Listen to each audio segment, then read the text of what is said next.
I'm going to walk you through number 93 on homework 19 off of page 290. Some of you may not think you have questions on this one because it's an odd, and I feel certain that the nice, lovely pictures in the back of the book, but I want to make sure that everyone understands how to get there. So first of all, let's take a look at the function itself. G of x is being defined as an integral, and f is the graph that you see. So if I want to find, let's see if I can get it to use a pen here. If I want to find g of 1, then that's the integral from 0 to 1 of f of t dt. And it's kind of hard to tell what the area is from 0 to 1. So let's pick something a little bit easier to figure out. How about g of 0?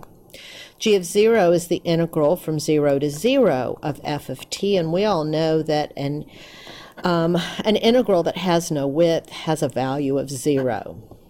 If we jump over to g of 4, that's the integral from 0 to 4 of f of t dt.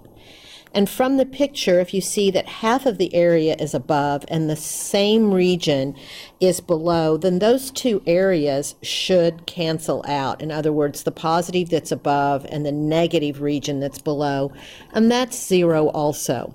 So that allows me to come over here and actually draw 2 points on the graph, 0, 0, and 4, 0. Now, what is it doing in between there is really the question. And so this is the first leap that we're going to make. We're going to use the second fundamental theorem and go from here down to here and have that g prime of x is equal to f of x. So g prime basically describes the slope of the graph that we want to draw.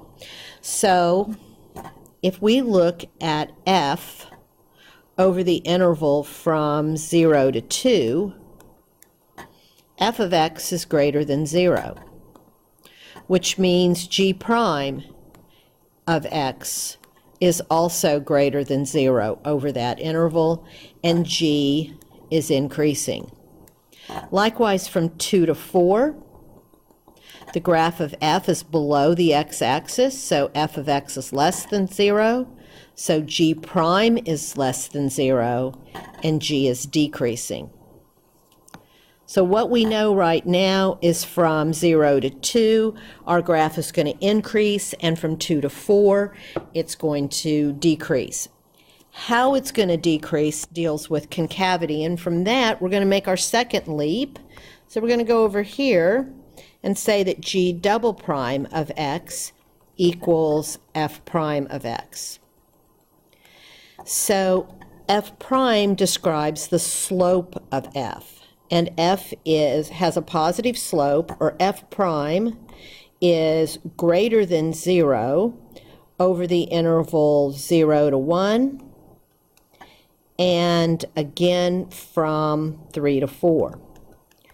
So if f prime is greater than 0, then g double prime is also greater than 0, which means g is concave up over those two intervals.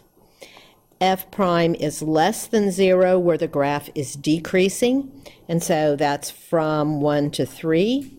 So if f is less than 0, g double prime is also less than 0, and g is concave down.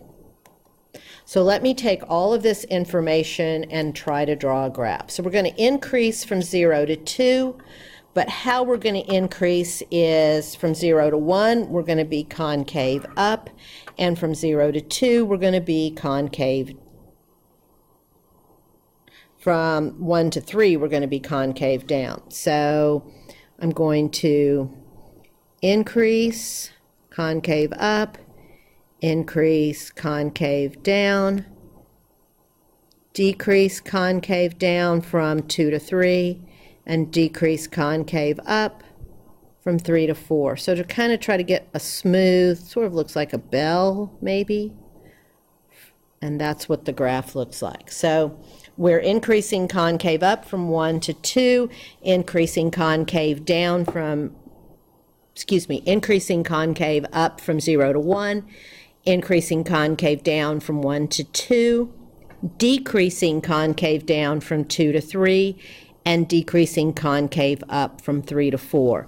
And here's the connector. G is the actual points of F. G prime is f of x, and G double prime is f prime. And that should be enough for us to get the graph of G. Hope this helps.